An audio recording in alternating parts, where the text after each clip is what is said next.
আসসালামু আলাইকুম। আশা করি আলহামদুলিল্লাহ ভালো আছেন। আলহামদুলিল্লাহ আমরাও ভালো আছি। রান্না করে নিচ্ছি কি জানেন, আম ডাল। গরমের ভিতর কিন্তু আম ডাল কিন্তু অনেক মজা লাগে। তাই আমি ডালটা বাগারও দিয়ে ফেলেছি। ভিডিওটা একটু পরে থেকেই শুরু করছি, কেননা বাজারে গিয়েছিলাম, বাজার থেকে বাজার করে নিয়ে আসছি। ভাত আর ডাল বসিয়ে রেখে গেছিলাম আমি। তো এসে দেখি ডাল হয়ে গেছে।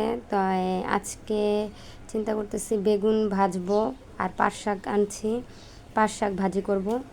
এই দুইটা পদই করব আর সাথে ডাল, কারণ দুই একদিন ধরে গোস মাছ খেতে খেতে আর ভালো লাগছে না। তার জন্য যেমন শুধু ডাল আর বেগুন ভাজা আর পাট শাক ভাজি।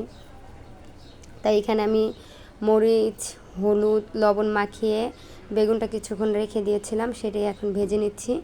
আর এভাবে কে কাঁচা আম, মরিচ আর লবণ মিলিয়ে খেয়েছেন অবশ্যই কমেন্ট করে জানাবেন। আমরা ছোটোকালে অনেক খেয়েছি এবং বিয়ের আগেও অনেক খেয়েছি, কিন্তু এখন ওরকম খাওয়া হয় না। আজকে খেতে মনে চাইলো, তার জন্য একটু খাচ্ছি। আপনারা এরকম কারা খেয়েছেন অবশ্যই কমেন্ট করে আমাকে জানাবেন।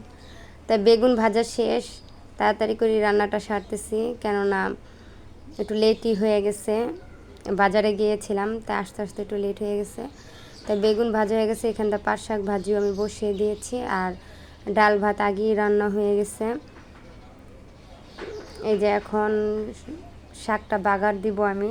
একটু পাট শাক ভাজিটার ভিতরে যদি একটু পেঁয়াজ বেশি করে দেওয়া হয়, পেঁয়াজ রসুন, শাকটা কিন্তু খেতে খুবই মজা হয়। তার জন্য আমি অল্প হলো শাক, কিন্তু আমি পেঁয়াজ এবং কাঁচামরিচ আর রসুনটা একটু বেশি দিয়েছি শাক অনুযায়ী।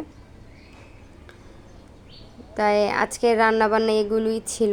যদি ভিডিওটা ভালো লেগে থাকে অবশ্যই লাইক, কমেন্ট, শেয়ার করতে আপনারা ভুলে যাবেন না। সবাই ভালো থাকবেন, সুস্থ থাকবেন, আমাদের জন্য দোয়া করবেন। আমার সম্পূর্ণ কাজ শেষ, চুলার পাড় এবং হাঁড়ি পাতিল যা ছিল সবই করে পরিষ্কার করে ফেলেছি। সবাই ভালো থাকবেন।